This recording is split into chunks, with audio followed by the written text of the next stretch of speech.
তো প্রিয় ক্লাস 12 ছাত্রছাত্রী বন্ধুরা, তোমরা যারা এবারে তৃতীয় সেমিস্টার 2026 পরীক্ষা দিতে চলেছো, তোমাদের জন্য নিয়ে এসেছি ইতিহাস বিষয়ের প্রথম অধ্যায় অর্থাৎ পর্যটকদের দৃষ্টিতে ভারত থেকে কয়েকটি বাছাই করা গুরুত্বপূর্ণ এমসিকিউ সাজেশন। তো এই ভিডিওটি তোমরা অত্যন্ত মনোযোগ সহকারে দেখবে এবং যদি তোমাদের এই ভিডিওটি ভালো লেগে থাকে তো অবশ্যই লাইক করবে এবং যারা এই চ্যানেল নতুন তারা অবশ্যই এই চ্যানেলটিকে সাবস্ক্রাইব করে দিবেন।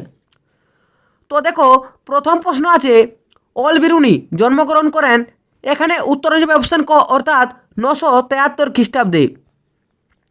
2 নম্বর প্রশ্ন আছে ফাদার অফ মডার্ন জিওডেসি বলা হয়। এখানে উত্তর যাবে অপশান ক অর্থাৎ অল বিরুনিকে। 3 নম্বর প্রশ্ন আছে নিম্নলিখিত কোন অঞ্চলটি সুলতান মাহমুদ দখল করেছিল। এখানে উত্তর যাবে অপশান ক অর্থাৎ পাঞ্জাব। 4 নম্বরের প্রশ্ন আছে ভারতকে হিন্দুস্তান বলে উল্লেখ করেছেন।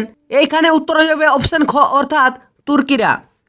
5 নম্বর প্রশ্ন আছে আদি বৈদিক যুগে বর্ণ বলতে বোঝাতো। এখানে উত্তর যাবে অপশান খ অর্থাৎ গায়ের রঙকে। 6 নম্বর প্রশ্ন আছে বর্ণপ্রথার সর্বোচ্চে অবস্থান করেন। এখানে উত্তর যাবে অপশান ক অর্থাৎ ব্রাহ্মণ। 7 নম্বর প্রশ্ন আছে শূদ্র পিতা ও ব্রাহ্মণ মাতার সন্তানরা সমাজে পরিচিত ছিলেন। এখানে উত্তর যাবে অপশান ঘ অর্থাৎ অচ্যুত নামে। 8 নম্বর প্রশ্ন আছে কত বছর বয়স থেকে ব্রহ্মচর্য শুরু হতো। এইখানে উত্তর যাবে অপশান খ অর্থাৎ 8 বছর বয়স থেকে। 9 নম্বর প্রশ্ন আছে অল বিরুনি ভারতীয় বর্ণজাতি ব্যবস্থার যে বিবরণ দিয়েছেন তা গভীরভাবে প্রভাবিত হয়েছে।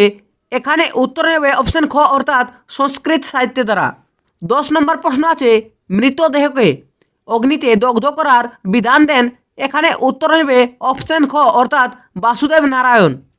11 নম্বর প্রশ্ন আছে অল বিরুনির ভারত ভ্রমণকালে সবথেকে প্রচলিত বর্ণমালা ছিল। এখানে উত্তর হবে অপশান ক অর্থাৎ সিদ্ধ মাতৃকা। 12 নম্বর প্রশ্ন আছে অল বিরুনি বৌদ্ধদের কী নামে অভিহিত করেছেন।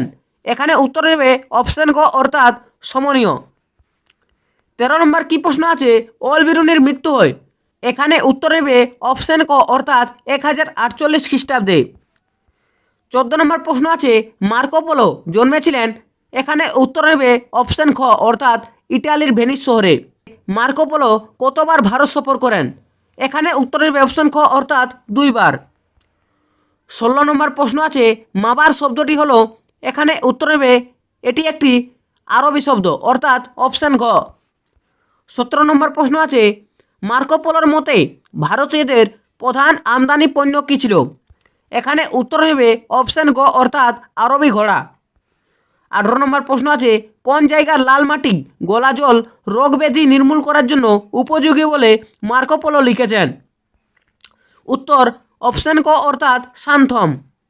19 নম্বর প্রশ্ন আছে খাম্বাত শহরকে গুরুত্বপূর্ণ শিল্পকেন্দ্র বলে বর্ণনা করেছেন। এখানে উত্তর হবে অপশান ঘ অর্থাৎ মার্কো পোলো। 20 নম্বরের প্রশ্ন আছে মার্কো পোলো শেষ নিঃশ্বাস ত্যাগ করেন। এখানে উত্তর হবে অপশান খ অর্থাৎ 1324 খ্রিস্টাব্দে। 21 নম্বর প্রশ্ন আছে কাকে দ্য ট্রাভেলার অফ ইসলাম বলে অভিহিত করা হয়। এখানে উত্তর হবে অপশান খ অর্থাৎ ইবন বতুতাকে। 22 নম্বর প্রশ্ন আছে ইবন বতুতা কোন নদীকে পাঞ্চ আপ বলে উল্লেখ করেছেন। এখানে উত্তর হবে অপশান ক অর্থাৎ সিন্ধু নদকে। 23 নম্বরের প্রশ্ন আছে কুইলন অঞ্চলের বণিকদের কি বলা হতো। এখানে উত্তর হবে অপশান ঘ অর্থাৎ সুলি। 24 নম্বর প্রশ্ন আছে ঘোড়ার পিঠে চেপে চিঠিপত্র দ্রুত নিয়ে যাওয়ার ব্যবস্থাকে বলা হয়। এখানে উত্তর হবে অপশান খ অর্থাৎ উলাক। তারপরে লাস্ট অর্থাৎ সর্বশেষ প্রশ্ন আছে 25 নম্বরে কি আছে ইবন বতুতা তানজানিয়ায় ফিরে যান। এখানে উত্তর হয়ে যাবে অপশান গ অর্থাৎ 1354 খ্রিস্টাব্দে। তো এই ছিল ক্লাস 12 তৃতীয় সেমিস্টার ইতিহাস বিষয়ের প্রথম অধ্যায় অর্থাৎ পর্যটকদের দৃষ্টিতে ভারত থেকে 25টি বাছাই করা গুরুত্বপূর্ণ এমসিকিউ কোশ্চেন। তো এই ভিডিওটিতে যদি তোমরা উপকৃত হও তো অবশ্যই লাইক করবে এবং যারা এখনও পর্যন্ত এই চ্যানেলটিকে সাবস্ক্রাইব করে রাখোনি তারা অবশ্যই এই চ্যানেলটিকে সাবস্ক্রাইব করে পাশে থাকা বেল নোটিফিকেশন অল সিলেক্ট করে রাখবেন।